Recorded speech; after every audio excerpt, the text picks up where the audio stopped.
So I wanted to make something very quick regarding the Vidcon situation with Sargon and Anita Sarkeesian. A lot of people are going to pick apart the fact that Anita was not immediately ejected from Vidcon. Policies can be enforced or not at the discretion of Vidcon, as is their right. Considering the shitstorm that would have happened either way, I'm not surprised that the more socially popular creator was given a pass. Some will be criticizing the perceived notion that had the roles been reversed, Sargon would have been out on his ear. Personally, I would have been more surprised if Sargon had been allowed a panel in the first place. It's Vidcon in California, after all. But I've seen a part of this go unnoticed, and I wanted to point it out. This is from Hank Green's response. This is a difficult situation to build policy to alleviate, but we ask that all of the people involved consider the power of our actions and statements both online and in the real world. But one specific note. If people attend Vidcon to collect footage to later use in videos that criticize not just ideas but focus the outrage of their followers on individuals, they will not be welcomed back. This statement can be applied to both Sargon and Anita. Anita has a lot of clout in the gaming industry, and has even spoken at the UN about harassment on the internet. She also commands over 3 times the number of followers on Twitter, but less than half of Sargon's subscribers on YouTube. Sargon's followers can be abrasive, but you have to be seriously disconnected from reality to think that Anita doesn't have followers capable of the same level of vitriol. I think the idea here is to point out that Sargon knew full well that his presence in the front row, along with the rest of the antis that occupied the first and second rows almost entirely, would have put Anita off and made her feel uncomfortable. The problem is, Sargon did pay to be there, and went early to get a seat right at the front.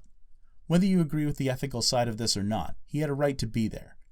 If Sargon did not want to see Anita, he would not have gone to the panel, and if Anita did not want to see Sargon, she could have left the panel. Unfortunately for Anita, Sargon broke no law and violated no part of the code of conduct for Vidcon. The second part is more worrisome, and is at YouTube levels of possible misinterpretation. Once again, if people attend Vidcon to collect footage to later use in videos that criticize not just ideas but focus the outrage of their followers on individuals, they will not be welcomed back. The first part of this almost sounds as if taking video at Vidcon, making a response, and criticizing the ideas in it will get you banned from Vidcon. This is a terrible statement to make. Our society is built on ideas and criticisms of those ideas. I'll admit I may be reading too much into this, but this seems like a blanket statement in order to throw out anyone who makes a video about someone at Vidcon and criticizes them. What if someone started spouting racist insults at the crowd during a panel? Can I not record and make a video condemning that action? Would I be not welcome back at Vidcon? I realize that this statement may have been aimed at Sargon for the video linked in the description.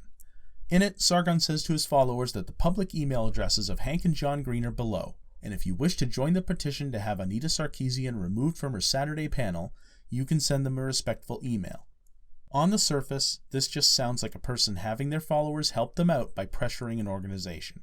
As founders of the organization in question, Hank and John are subject to this sort of campaign when something like this occurs between 2 people with large fan bases.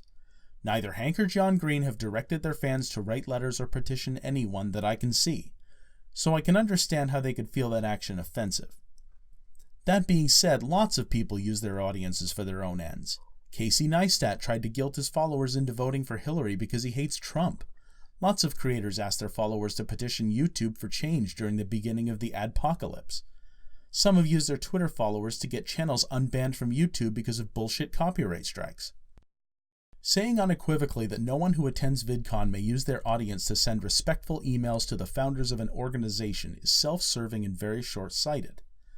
Hank is an extremely public figure, not that far from a TV star.